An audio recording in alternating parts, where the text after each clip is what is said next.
Recording in progress.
Yeah, good morning, everyone.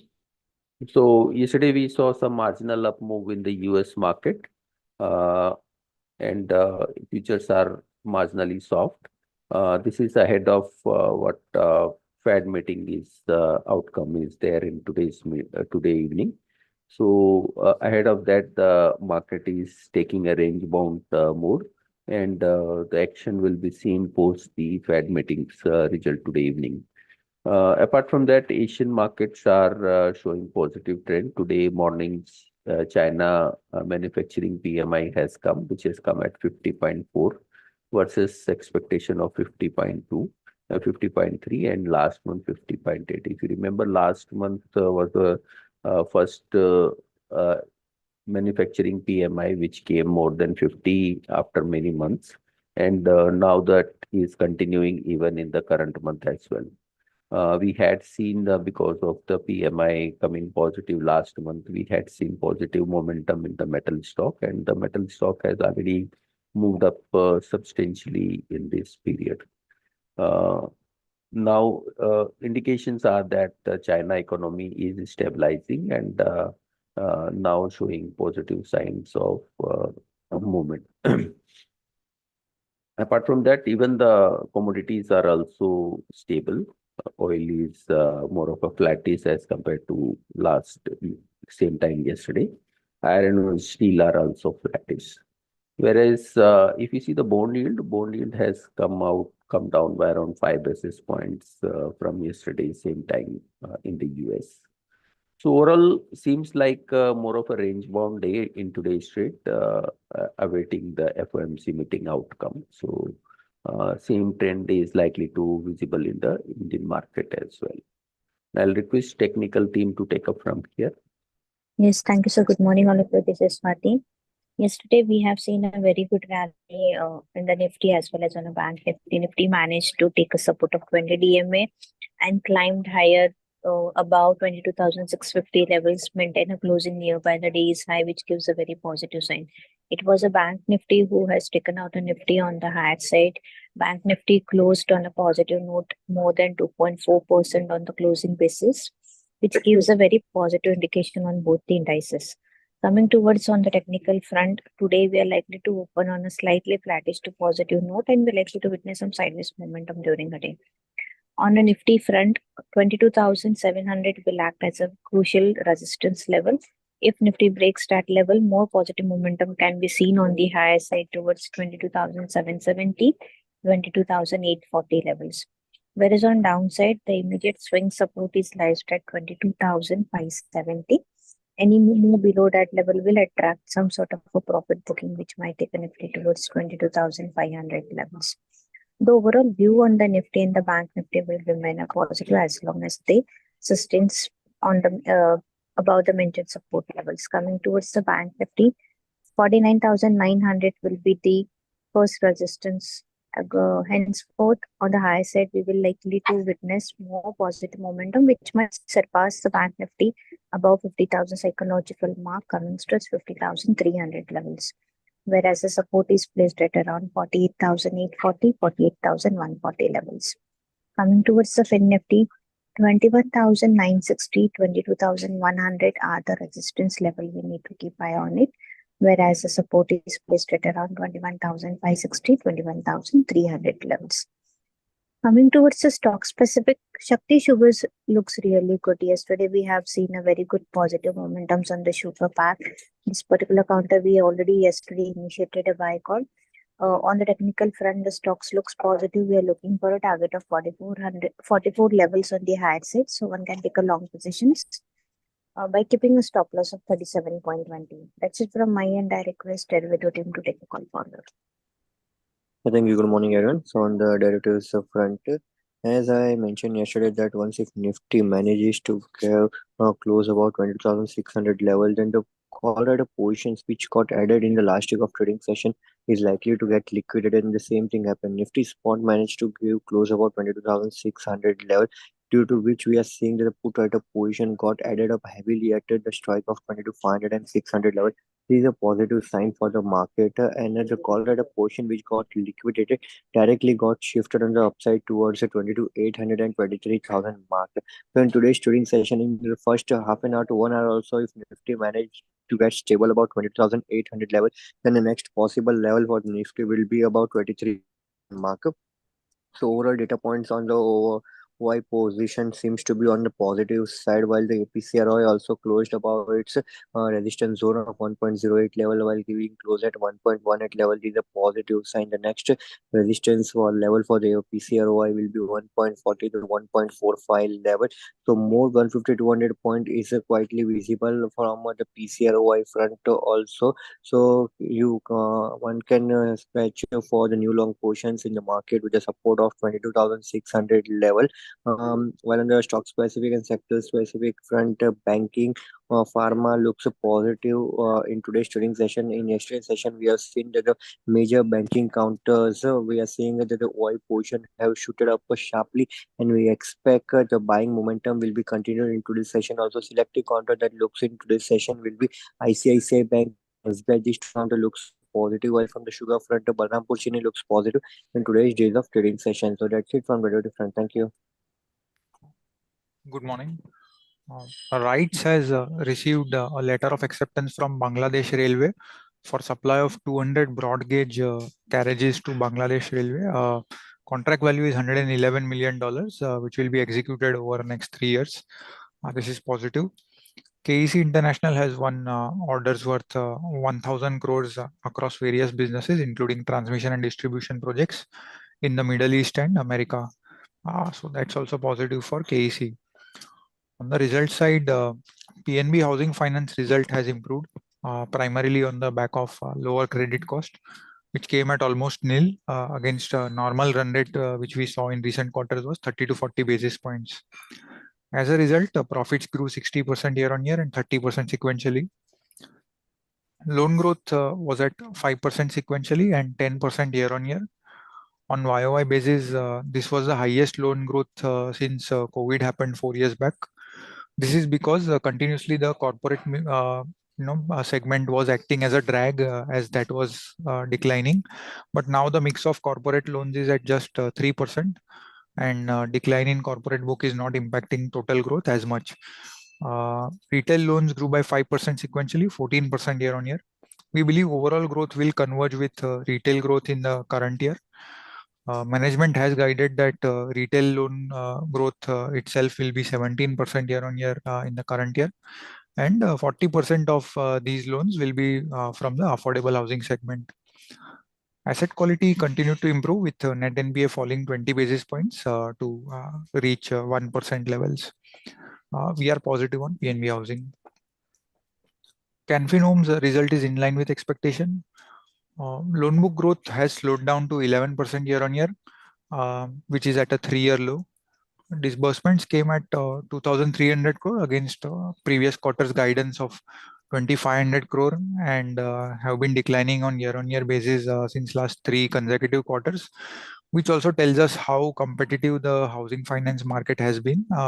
We got similar feedback on the housing finance industry from Bajaj Finance Management as well, that the competition is very high over there. However, lower credit cost led to profit growing by 5% sequentially and 26% year on year. Asset quality was stable. Stock performance in future will depend on what firstly the guidance that company gives in the con call today, and also whether it is able to execute and accelerate the loan growth going forward. As of now, we have a neutral view. Poonawalla Fincorp result is above expectation on the back of strong AUM growth and controlled OPEX come credit cost. Loan growth was robust at 14% sequentially and 55% year on year. Asset quality improved with credit cost of just 40 basis points, and net NPA also continued to decline. They were down by 10 basis points and stood at just 0.6%. We are positive on Poonawalla Fincorp. One IPO will be listing today, J&K India. We had already discussed it last week. According to expectations, it is expected to list at around 25% premium on its issue price of 415. So expect listing price of close to 520 odd. We had given subscribe rating market cap on the listing would be at close to 3,000 crores. Total issue size is 650 crores, comprising 300 crores of fresh issue, 350 crores of OFS. J&K manufactures heating equipment, which basically has three products: process-fired heaters, reformers, and cracking furnaces. Process-fired heaters is the toughest product to make, and so has very high entry barriers. These are complex products operated in a refinery with and very few companies globally also are able to make this kind of product, except for few regional players in Europe, Japan, and Korea. There are many regulatory requirements also due to the criticality of this product, and J&K has a market share of 27% in India for this product. Over the last decade, company got this technology from one of its co-promoters, which is J&K Global, a Korea-based company, and that company itself developed this product over the last 3 decades. These three products which the company makes which constitute the heating equipment space, they are basically used in oil and gas refineries, petrochemicals, and fertilizers. Further, with the help of the Korean parent, J&K is also entering hydrogen generation and dispensing space, which can act as a growth trigger. J&K is well placed to capitalize on global as well as Indian capex unfolding in the oil and gas, petrochem, and fertilizer industry. And current order book is at 2.5 times its revenue. With the heating industry having limited players due to high entry barriers, J&K is able to command EBITDA margins of 17% and generate ROC of 40%. Company has delivered growth and return ratios which are superior to comparable companies. While its valuation is at lower end of the range, at 415 issue price, it was 37 times 9-month annualized earnings for FY24. On listing, it will be closer between 45 to 50 times. So won't be cheap as such on listing, but if somebody has a long-term horizon, then they can continue to hold on listing. Thank you. Good morning. Yesterday, Coromandel International hosted a con call. In terms of result, it was below expectations, where revenue degrew by around 29% on a YY basis, and EBITDA margin reported at 7%. During the con call, the management touched upon various parameters, where it has observed below normal monsoon during FY24, which has impacted Coromandel's key markets. While new IMD forecasts suggest normal to above normal rainfall for Kharif 2024, also a new subsidy rate were announced for first half of FY25, and with this, the management expects improved margins backed by sequential increase in subsidy during the first half and stable raw material prices in FY25. With respect to innovation and product diversification, The company has introduced 7 new products in FY24 in partnership with innovator companies to launch in licensing products. The same is expected to drive company's business growth. In terms of guidance, specialty nutrient segment revenue is expected to grow at 10 to 15% with expected margin accretion in mid-high teen over a period of time. And in nutrient business, EBITDA is expected at 4,500 to 5,000 per ton in FY25, considering the new subsidy rate announced by government. FY25 estimated capex planned at rupees 1,200 to 1,500 crore.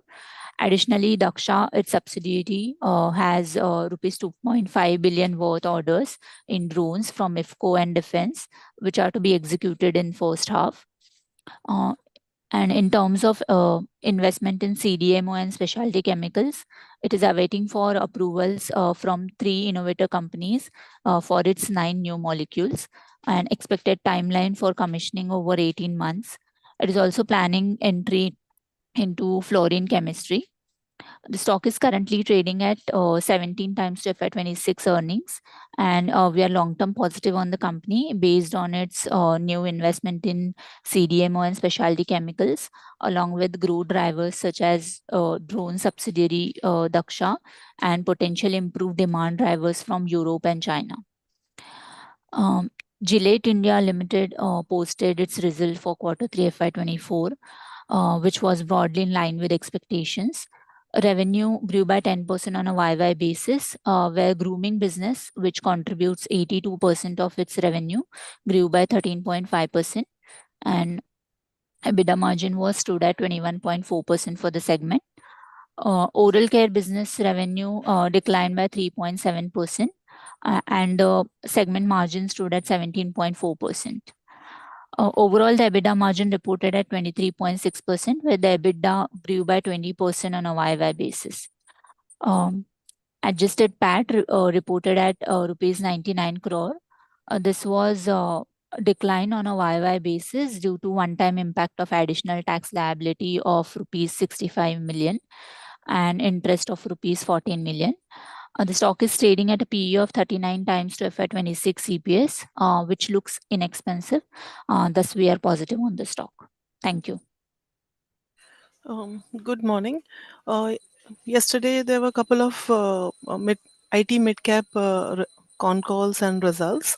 First of all, KPIT came out with its results during the market hours. The results were above expectations. Revenue sequentially grew 5.1% in CC terms. For FY24, passenger vehicle vertical grew 44%, while commercial vehicles grew 11%. During the quarter, both the verticals have grown around 7% sequentially. Now, company has given a guidance of 18 to 22% organic growth for next year, and margin outlook also remains good at 20.5% plus. Stock is trading at a valuation of 45 times FY26 EPS. So one can take position at lower levels. We are having a long-term outlook positive for the stock. Apart from that, Mastech and Birlasoft also had a conference call yesterday. So both of them had given broadly inline kind of results. However, for the first half of FY25 for both the companies is expected to be soft, wherein the second half of FY25 would be stronger. Both the managements have said that there are delays in decision making due to elections in most of the countries. So discretionary spending is being pushed ahead.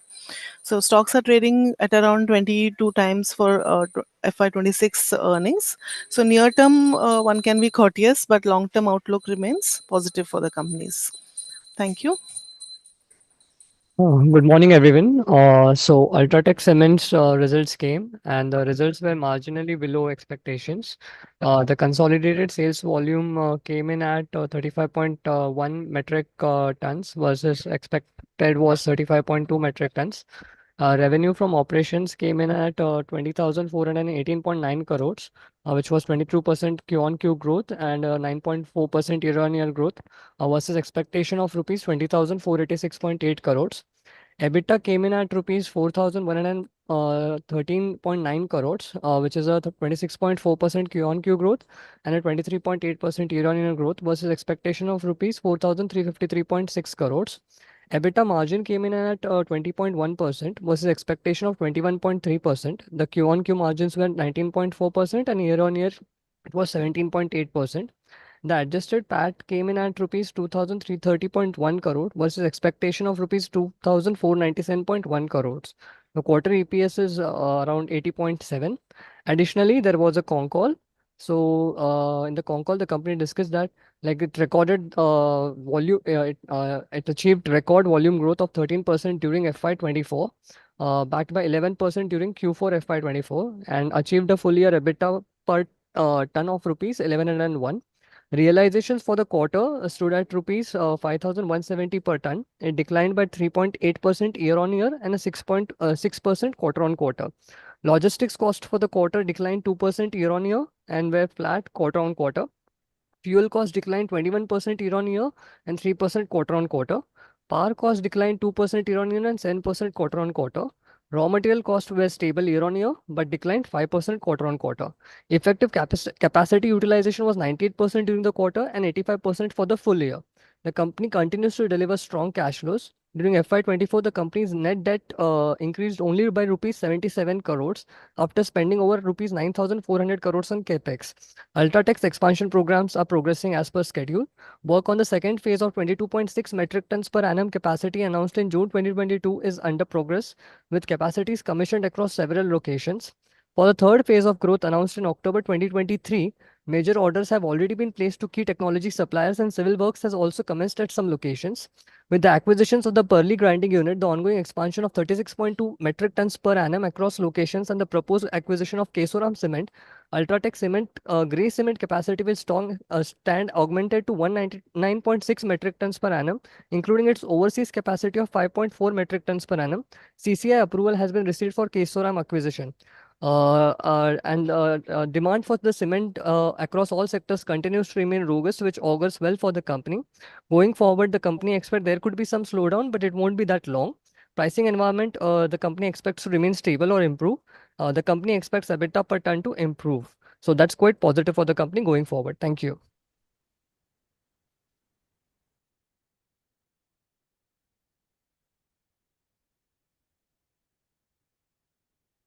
Yeah, apart from this, few more results. Like Super Stop reported results, and the results were below expectations. Most of the retail companies are continue to face bit pressure on the growth, whereas the revenue grew by around 9% year-on-year, and also EBITDA came a bit lower than expected at around 16.4% versus expectation of 18.3%.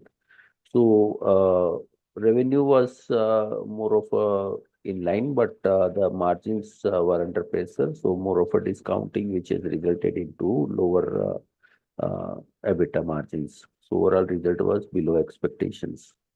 And outlook will come to know once the con call is there, what management is guiding for the next year.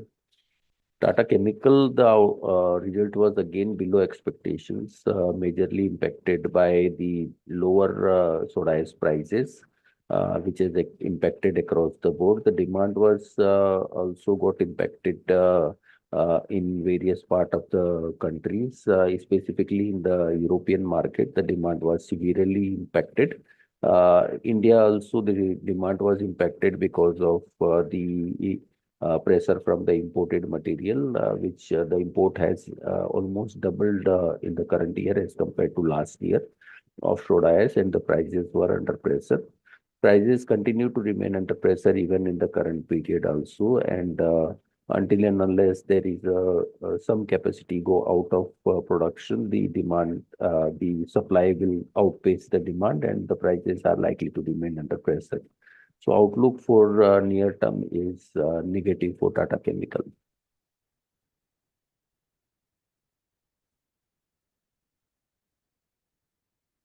that's all from us. Now I'll request commodity team to take up from here. Yes, sir. Thank you very much. Good morning, everyone. We are witnessing a sideways momentum in gold, whereas prices are testing 71,000 on lower end and facing a resistance at 71,650 to 700 on the upside. So trading in this range is recommended. However, one can initiate a buy around 71,300 to 250 and strictly maintain a stop loss of 71,000.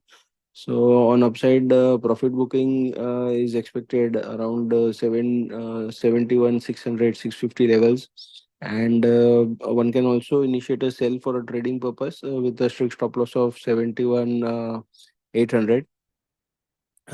Silver also, the July contract, there can be a pullback till 82,000, 82,200, whereby there could be some selling pressure. So profit taking is expected, and one can initiate a sell around that zone and maintain a stop loss of 82,800. If prices are closing below 82,000, then we expect prices to correct further till 81,000. And whereas in metals, copper prices are expected to test 878, 880 levels on the upside. So buying around 72 is recommended with a stop loss of 867. Whereas zinc, one can initiate a buy around 259 and maintain a stop loss of 257. On upside, 264.5 is the level where profit taking is expected. Whereas crude, one can sell around 69.50 with a stop loss of 7,020. And on downside, it is expected to test 68.30, 6,800 on the lower end. So one can take profits around this level. If prices are closing below 6,800, then we might see further correction. And natural gas, we are expecting prices to test 180 on upside. So buying around 170 is recommended with a stop loss of 160. Prices can test 180, 85 on upside. So that's it from me. I'll ask Utkarsh to take the call forward. Thank you, sir. Very good morning, all of you. For today's trading session in USD, we are expecting some sideways to bullish momentum in the range of 83.63 on the higher side, and on the lower end 83.48 to 83.46 act as a important support zone. So one can initiate a long positions around 83.50 to 83.49 degrees with a stop loss of 83.45 for the target of 83.60 and 83.63 levels. Thank you.